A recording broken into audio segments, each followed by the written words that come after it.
الحمد للہ وحدہ والصلاة والسلام علی من لا نبی بعدہ اما بعد باب ما جاء فی صفت ایزار رسول اللہ صلی اللہ علیہ وسلم۔ رسول اللہ صلی اللہ علیہ وسلم جس دور میں تشریف لائے اس دور میں مردوں کے لیے سلے ہوئے لباس کا رواج نہیں تھا۔ آج الحمدللہ ہم سلے ہوئے کپڑے پہن رہے ہیں، لیکن اس دور میں جو مردوں کے لباس کا مزاج تھا وہ یہ تھا کہ ایک چادر اوپر پہنی جاتی تھی، اسے قمیص کہتے تھے، اور ایک چادر نیچے پہنی جاتی تھی اسے ازار کہتے تھے۔ اور چونکہ دونوں کے مقدار میں فرق تھا، ایک چادر وہ ہوتی تھی جو کرتے کے طور پر اوپر پہنی جاتی تھی، اس چادر کی جو مقدار تھی وہ تھی 4 ہاتھ لمبی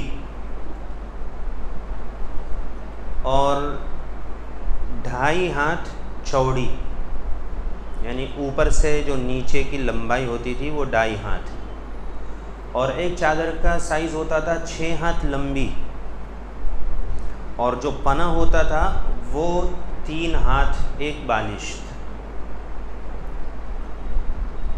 اور ازار میں جو چادر استعمال ہوتی تھی وہ 4 ہاتھ لمبی ہوتی تھی اور 2 ہاتھ چوڑی، 2 ہاتھ یعنی 2 ہاتھ کا اندازہ اگر آپ لگائیں گے تو 1.25 میٹر کے تقریباً ہوگا پناہ۔ تو اس سے ایک بات کا تو اندازہ یہ ہوا کہ قمیص لمبا ہونا چاہیے، 3 ہاتھ لمبا اگر آپ دیکھیں اور اس کی مقدار دیکھیں تو لمبائی زیادہ ہے اور 2 ہاتھ کم ہے، جو تقریباً 1.25 میٹر کے آس پاس ہے۔ اس سے یہ اندازہ ہوا کہ ازار اونچی ہونا چاہیے اور کرتا لمبا ہونا چاہیے۔ ہمارے زمانے میں ازار کے لیے جو لفظ بولا جاتا ہے وہ لنگی کے لیے بولا جاتا ہے اور پیجامے کے لیے بھی استعمال کیا جاتا ہے۔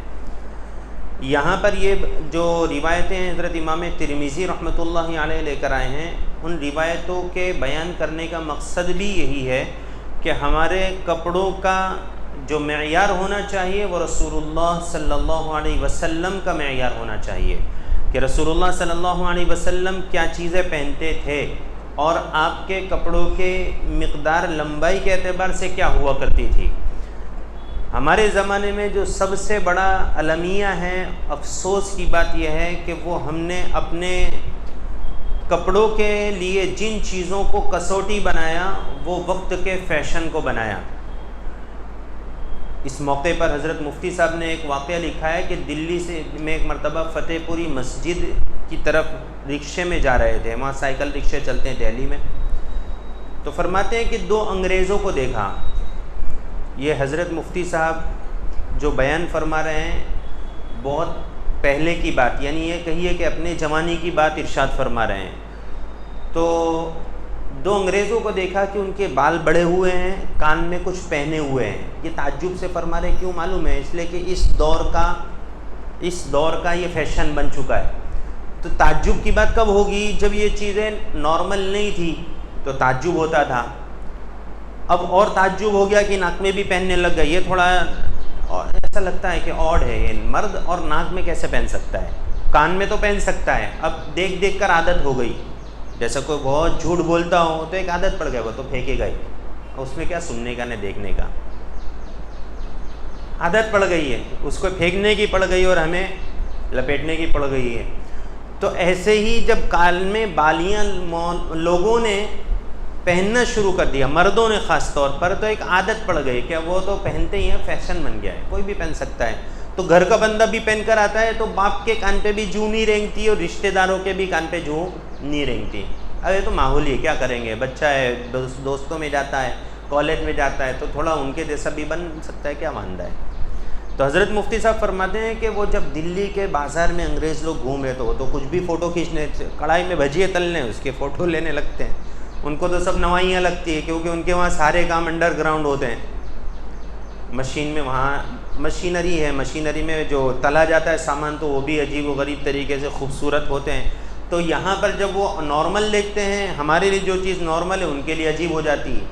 تو وہ بالیاں پہنے ہوئے ہیں، بڑے بڑے بال ہیں، عورتوں کی سی ہیئت بنائے ہوئے ہیں، پورا بازار ہنس رہا ہے، یعنی جس کی نظر پڑتی وہ ان کو دیکھ کر ہنسنے لگتا.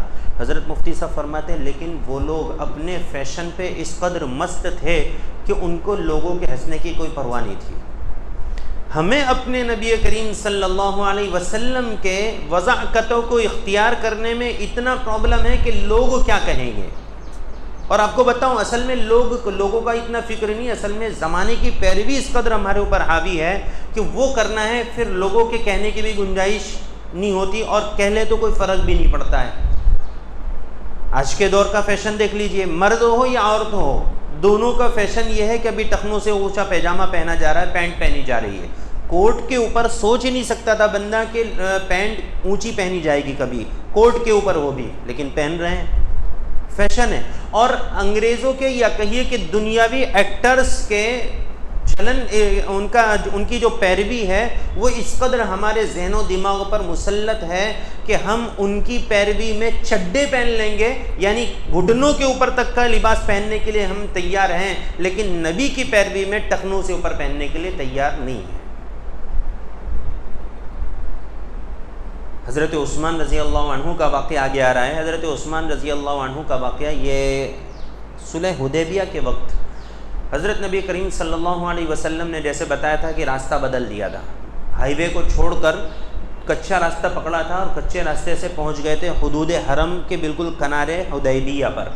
حدیبیہ پر پہنچ کر رسول اللہ صلی اللہ علیہ وسلم نے اہل مکہ کو پیغام بھیجنا چاہا کہ ہمارا آنے کا مقصد صرف عمرہ ہے اور کوئی مقصد نہیں. تو حضرت عمر رضی اللہ عنہ کو فرمایا کہ تم ہمارا پیغام لے کر جاؤ.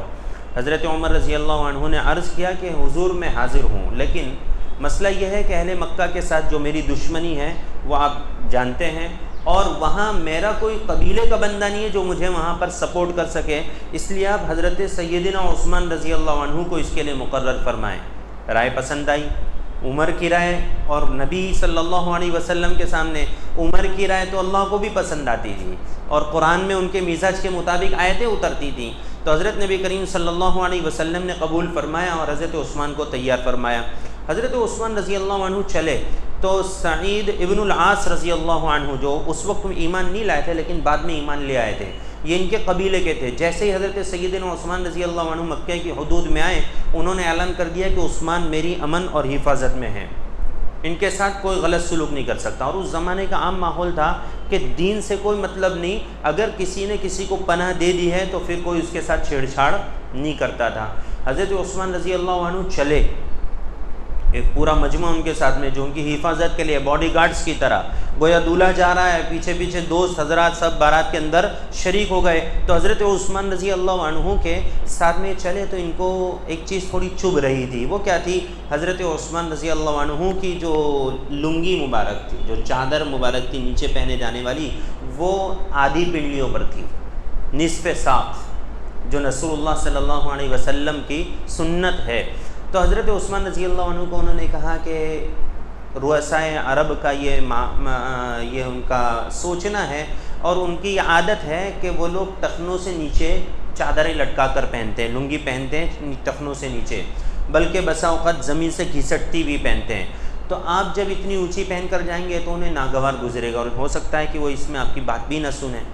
حضرت عثمان رضی اللہ عنہ نے فرمایا کہ وہ انگریزوں کو دیکھ لیتے دلی میں تو اس طرح کی بات نہیں کرتے. مطلب اگر تمہیں اس بات کا اندازہ ہوتا کہ ہم کون لوگ ہیں اور کن کی پیروی کرتے ہیں تو تمہیں یہ اندازہ ہو جاتا اور تم اس طرح کی باتیں نہیں کرتے. فرمایا ہاکذا، اسی طرح میرے حبیب صلی اللہ علیہ وسلم کا طریقہ ہے، ان کو میں نے دیکھا ہے، میں اسی طرح پہنوں گا. یعنی بالکل فائنل بات، اس میں کوئی گنجائش نہیں ہے کہ میں تھوڑا نیچے لٹکا لوں اور تھوڑا پیجامے کو نیچے کر لوں اور میں ان کو راضی کرنے کے لیے، دنیا داروں کو راضی کرنے کے لیے نبی کی سنت کو چھوڑ دوں. یہ صحابہ کرام رضی اللہ عنہم کا عام مزاج تھا کہ رسول اللہ صلی اللہ علیہ وسلم کی پیروی ان کے لیے سب سے آخری بات ہوتی تھی، یعنی کوئی گنجائش نہیں ہے. اب بادشاہان عجم کے دربار میں حضرت حذیفہ ابن یمان، یا حضرت حذیفہ سلمی، نام میرے ذہن سے نکل رہا ہے، کہ وہ جب پہنچے تھے تو اس کے قالین پر چل رہے تھے اور اپنا جو نیزہ تھا اس کو الٹا کر لیا تھا، یعنی نوک نیچے کر لی تھی اور اس میں یوں ٹیک کر چل رہے تھے کہ ہمیں تمہاری کوئی ہیبت نہیں ہمارے دلوں میں، تمہارے قالین میں سوراخ کر کے ہم چلنے کی طاقت تمہاری نظروں کے سامنے رکھتے ہیں۔ اور جب ان سے کہا گیا کہ دسترخوان پہ گرا ہوا لقمہ آپ مت کھائیے، یہ بہت بڑے بادشاہ کا دربار ہے اور کھانے کی کوئی کمی نہیں ہے، تو کہنے لگے کیا میں ان بے وقوفوں کے لیے اتترک سنت و حبیبی، کیا میں اپنے حبیب کی سنت کو چھوڑ دوں لہذہ الحمقاء، ان بے وقوفوں کے لیے؟ یعنی میرے نبی کی سنت میرے لیے آخری طریقہ ہے، اس طریقے کے بعد کوئی طریقہ اختیار کرنے کی کوئی گنجائش نہیں ہے۔ تو ہمیں بھی رسول اللہ صلی اللہ علیہ وسلم کے یہ جو اسباق گزر رہے ہیں، یہ آپ کی زندگی کے معمولات بیان کیے امام ترمذی رحمۃ اللہ علیہ نے، اس کو اختیار کیا جائے، اس کو اپنی زندگیوں میں داخل کیا جائے۔ حدثنا احمد بن منیع حدثنا اسماعیل بن ابراہیم حدثنا ایوب عن حمید بن ہلال عن ابی بردۃ قال اخرجت الینا عائشۃ رضی اللہ عنہا کساء ملبدا وازارا غلیظا فقالت قبض روح رسول اللہ صلی اللہ علیہ وسلم فی ہذین۔ فرماتے ہیں کہ حضرت عائشہ رضی اللہ عنہا 2 چادریں نکال کر لائیں، ایک چادر تھی جس میں پیوند لگا ہوا تھا اوپر اوڑھے جانے والی، اوپر پہنے جانے والی، اور دوسری ازار تھی جو موٹے کپڑے کی تھی غلیظاً۔ ایک بات کا اور ہمیں یہاں پر سمجھنا ہے، ملبدن کا لفظ خاص طور پر ذکر کیا اور غلیظاً کا خاص طور پر ذکر کیا۔ کپڑوں میں کبھی اگر پیوند لگانے کی نوبت آ جائے تو سنت کا ارادہ کریں اور شرمائیں نہ، ایک بات۔ اور اگر اللہ نے اتنی استطاعت دی ہے کہ آپ اچھے کپڑے پہن سکتے ہیں تو بالکل پہننا چاہیے۔ کیوں؟ رسول اللہ صلی اللہ علیہ وسلم نے پیچھے واقعے میں بتلایا تھا کہ کئی اونٹ دے کر ایک جوڑا خریدا تھا، یہ بیان جواز کے لیے تھا، عام عادت نہیں تھی۔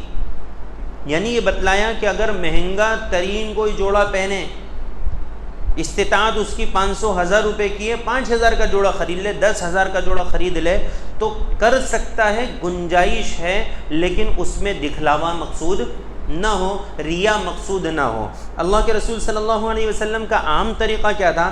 وہ یہ تھا کہ آپ موٹے جوڑے کپڑے پہنتے تھے، یعنی ایسے کپڑے جس میں مسکنت کا اظہار ہو۔ چنانچہ فرماتے ہیں کہ آپ جو چادر پہنتے تھے اور آخری جس میں آپ کی روح قبض ہوئی آخری موقع پر، اس موقع پر آپ نے جو کہ چادر اوڑھی ہوئی تھی وہ پیوند شدہ تھی، اور جو ازار جو پیجامہ پہنا تھا وہ جاڑا تھا، کپڑا اس کا موٹا تھا۔ ازار کا کپڑا موٹا ہونا چاہیے، بدن نہیں جھلکنا چاہیے، ورنہ سطر کھلنے، اگر وہ کپڑا باریک ہوگا تو سطر دکھائی دے گا، تو گویا آپ نے سطر ڈھاکا ہی نہیں۔ جب سطر نہیں ڈھاکا تو مستقل نماز تو ہوگی نہیں، اور نماز کے بغیر بھی پہنا ہوا ہو تو بندہ گناہ گار ہوگا۔ یہ جو ہمارے زمانے میں جینس کے پھاڑ کر پہننے کا رواج چل پڑا ہے، اور پہلے زمانے میں لوگ نماز پڑھنے آتے تھے تو سروں میں رومال باندھتے تھے، اب وہ رومال کھسکتے ہوئے ترقی کرتا ہوا نیچے آ گیا ہے، نیچے باندھا جا رہا ہے۔ تو وہ جو رومال باندھ کر یہ غیروں کی اتنی پیروی نہ کی جائے کہ ہمارا اسلام پیچھے ہونے لگے اور یوں لگے کہ اسلام کے پیروکار نہیں کوئی اور ہیں۔ بالکل بھی پھٹی ہوئی ازار نہ پہنی جائے، اور اگر پھٹے ہوئے پہننے کا ارادہ کر ہی لیا ہے کہ بہت ابھی اس وقت وہ رواج میں ہے، تو گھٹنے تک تو بہرحال صحیح سالم ہونا چاہیے، یعنی گھٹنے کے نیچے تک۔ اس کے بعد جب پنڈلی وغیرہ ہو وہاں پر اگر پھٹی ہوئی ہو تو گنجائش، یہ میں مسئلہ بتا رہا ہوں، آپ کو حکم نہیں دے رہا ہوں، اور نہ آپ کو اس کی فضیلت بتلا رہا ہوں کہ یہ ہونا چاہیے جو نیچے سے پھٹی ہوئی ہو۔ میں تو کہہ رہا ہوں کہ آپ جینس ہی نہ پہنیں، آپ ایسے کپڑے پہنیں جس میں بدن، اصل میں سطر کے 2 مقصود ہوتے ہیں، سطر چھپانا 2 مقصد ہوتا ہے، کپڑا جو پہنا جاتا ہے، ایک مقصد ہوتا ہے کہ بدن کا نشیب و فراز ظاہر نہ ہو، بدن کہاں پر پھولا ہے کہاں پر پچکا ہوا ہے، اتنے ٹائٹ کپڑے پہن لیں گے کہ پتہ چلے گا، یہ بھی نہیں ہونا چاہیے، کپڑے ڈھیلے پہنے جائیں۔ اور دوسرا مقصد ہوتا ہے بدن کو چھپانا۔ تو دونوں مقصد کب ہوں گے؟ جب کپڑا موٹا ہوگا اور لوز ہوگا، جیسے شلوار وغیرہ ہم لوگ پہنتے ہیں، تو ایسی صورت میں بدن کے سطر کے دونوں مقصود حاصل ہوں گے سطر کے چھپانے میں۔ فرماتے ہیں قبض روح رسول اللہ صلی اللہ علیہ وسلم فی ہذین، عائشہ رضی اللہ عنہا فرماتی ہیں کہ پیوند لگی ہوئی چادر اور موٹے کپڑے کی ازار، ان 2 چادروں میں رسول اللہ صلی اللہ علیہ وسلم کی روح مبارک قبض کی گئی تھی۔ حدثنا محمود بن غیلان حدثنا ابو داود عن شعبة عن الاشعث بن سلیم قال سمعت عمتي تحدث عن عمها قال بين أنا أمشي بالمدينة إذا إنسان خلفي يقول ارفع إزارك فإنه أتقى وأبقى، اور بعض روایتوں میں فإنه أنقى وأبقى، فالتفت فإذا هو رسول الله صلى الله عليه وسلم فقلت يا رسول الله إنما هي بردة ملحاء، قال أما لك في أسوة، فنظرت في فإذا إزاره إلى نصف ساقيه۔ حضرت اشعث ابن سلیم یہ فرماتے ہیں میں نے اپنی پھوپھی سے یہ بات سنی اور انہیں بیان کی ان کے چچا نے، میری جو پھوپھی ہیں انہوں نے مجھ سے بیان کیا، اور ان کی پھوپھی جو تھیں ان سے کنہوں نے بیان کیا؟ ان کے چچا نے، یعنی پھوپھی کے چچا نے۔ کیا بیان کیا کہ میں ایک مرتبہ مدینہ میں چلا جا رہا تھا ایک جگہ سے، تو میں نے ایک پیچھے سے کسی انسان کی آواز سنی، وہ مجھ سے کہہ رہا تھا ارفع ازارک، ارفع ازارک، اپنی ازار اونچی کرو۔ تو میں ادھر ملتفت ہوا، دیکھا کہ کون بھائی ہے جو میں سے ازار اونچی کرنے کے لیے کہہ رہے ہیں، تو میں نے دیکھا رسول اللہ صلی اللہ علیہ وسلم ہے۔ تو رسول اللہ صلی اللہ علیہ وسلم نے اس کے ساتھ وجہ بھی بیان فرمائی، کیوں اونچی کر لو؟ فَإِنَّهُ أَتْقَى وَأَبْقَى، یہ زیادہ صفائی اور ستھرائی کے لیے بہتر ہے اور کپڑے کو زیادہ بقا دینے والی چیز ہے۔ یعنی ازار نیچی رہے گی تو دو باتیں ہوں گی، ایک تو ناپاکی لگے گی نیچے زمین سے اگر لتھڑائے گی تو، اور دوسری بات کہ پھٹے گی رگڑنے سے، تو دونوں باتیں ہوں گی۔ جب اونچی کر لیں گے تو صفائی ستھرائی بھی رہے گی، ناپاکی سے حفاظت رہے گی، اور تقوی اگر اس کو دیکھا جائے تو آپ جب ازار کو رگڑا کے چلیں گے تو آپ کو شک شبہ رہے گا، پتہ نہیں کہاں ناپاکی لگی ہو کہاں نہیں، تو اس میں شک شبہ پیدا ہوگا تو تقوی کے خلاف ہے۔ اور فرمائیں کہ اس میں بقا بھی ہے۔ تو کہتے ہیں کہ میں نے پھر جب دیکھا رسول اللہ صلی اللہ علیہ وسلم ہے تو میں نے کہا اللہ کے رسول یہ تو بہت ہلکی اور سستی چادر ہے، ملحا چتکبری، بلیک اینڈ وائٹ، اور بہت قیمتی نہیں ہے کہ اس کے بقا کی بہت فکر کی جاوے۔ تو رسول اللہ صلی اللہ علیہ وسلم نے ان سے فرمایا کیا میرے طریقے میں تمہارے لیے کوئی آئیڈیل نہیں ہے؟ تو کہتے ہیں میں نے دیکھا کہ رسول اللہ صلی اللہ علیہ وسلم کی ازار تو نصف ساق پر ہے، تب سے میں نے بھی وہاں پہننا شروع کر دیا۔ اور صحابہ کا یہ عام مزاج تھا کہ رسول اللہ صلی اللہ علیہ وسلم نے کہہ دیا، اب اس کے بعد کوئی بات کرنے کی گنجائش نہیں۔ پھر انہوں نے یہ کیوں کہا انما ہی بردۃ ملحا، کہ یہ تو بہت ہلکی چادر ہے، اس کے باقی رکھنے کی بہت فکر کرنے کی ایسی کوئی ضرورت نہیں۔ وہ اصل میں یہ ذکر کرنا چاہ رہا تھا کہ اللہ کے رسول اس کو چونکہ بہت سستی چادر ہے، لوٹ کے مال میں مل رہی تھی، لے لیا تھا، تو ایسی صورت میں اس کو بہت محفوظ رکھنے کا کوئی سوال پیدا ہوتا نہیں۔ باقی عمل نہ کرنا یہ صحابہ کا مزاج نہیں تھا، عمل نہیں کرنے کے لیے یہ بات انہوں نے کہی نہیں، بس یہ بتلانا تھا کہ سستی ہے، اگر اس کو اس طرح پہنا جائے تو فرمایا کہ نہیں میرا طریقہ یہ ہے، تو فرمایا فوراً اس کو تسلیم کر لیا۔ حدثنا سوید بن نصر حدثنا عبد الله بن المبارك عن موسى بن عبيدة عن إياس بن سلمة بن الأكوع عن أبيه قال كان عثمان يعتذر إلى أنصاف ساقيه وقال هكذا كانت إزار صاحبي يعني النبي صلی اللہ علیہ وسلم۔ یہ جو واقعہ حضرت عثمان رضی اللہ عنہ والا سنایا یہ وہی روایت ہے۔ حضرت سلمہ ابن اقوا اپنے والد اقوا سے روایت فرماتے ہیں کہ حضرت عثمان رضی اللہ عنہ نصف ساق تک ازار پہنا کرتے تھے، اور یہ فرمایا انہوں نے کہ اسی طرح میرے دوست صاحبی، میرے دوست اسی طرح ازار پہنا کرتے تھے، اور دوست سے مراد کیا؟ یعنی النبی صلی اللہ علیہ وسلم، کہ رسول اللہ صلی اللہ علیہ وسلم اس طرح پہنا کرتے تھے۔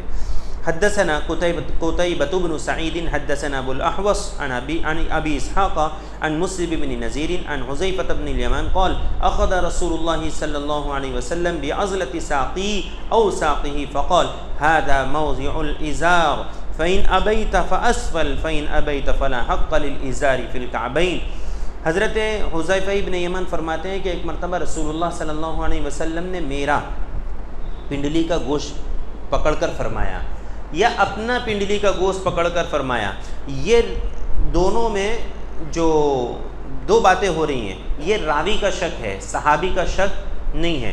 یعنی صحابی کو اس بات کے بیان کرنے میں شک ہوا کہ حضرت حذیفہ نے کیا بیان فرمایا تھا، کہ میری پنڈلی کا گوشت پکڑ کر فرمایا یا حضور نے اپنی پنڈلی کا گوشت پکڑ کر یہ بات ارشاد فرمائی، یہ راوی کا شک ہے۔ تو دونوں باتیں ہو سکتی ہیں، دونوں میں سے جو بھی ہو، آگے کا جو حکم ہے وہ اصل ہمارے لیے ہے۔ فرماتے ہیں کہ وہ پنڈلی کا گوشت رسول اللہ صلی اللہ علیہ وسلم نے پکڑ کر فرمایا ھذا موضع الازار، کہ ازار کی جگہ یہ ہے، یعنی ازار یہاں تک پہنی جائے۔ لیکن اگر کوئی فین ابیتا انکار کرتا ہے، فین ابیتا اس بات سے انکار کرتا ہے کہ تو بہت اونچی ہو جائے گی، تو فرماتے ہیں فاسفل، اس سے کچھ نیچے، لیکن ٹخنوں سے اوپر۔ کیوں آگے فرماتے ہیں فین ابیتا، لیکن وہ پنڈلی سے نصف پنڈلی سے تھوڑا نیچے جو حصہ بتلایا اس سے بھی نیچے اگر کوئی پہننا چاہے اور اس کا انکار کرنا چاہے جہاں تک حدیث میں بتلایا جا رہا ہے، تو فرماتے فلا حق للازار فی الکعبین، ٹخنوں میں ازار کا کوئی حق نہیں ہے۔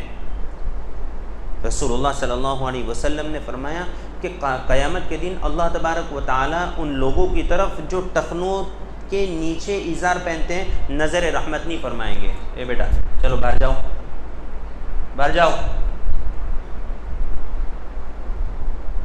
ٹخنوں کے نیچے پہننے والوں کی طرف نظر رحمت نہیں فرمائیں گے۔ آپ ناراضگی کا اندازہ لگائیے کہ ایک استاذ اپنے شاگرد پر، ایک باپ اپنے بیٹے پر جو ناراضگی کا اظہار فرماتا ہے نا، وہ کسی بڑی وجہ پر ہی فرماتا ہے، چھوٹی موٹی کو تو ٹال دیتا ہے کہ چلو جانے دو، چلو جانے دو۔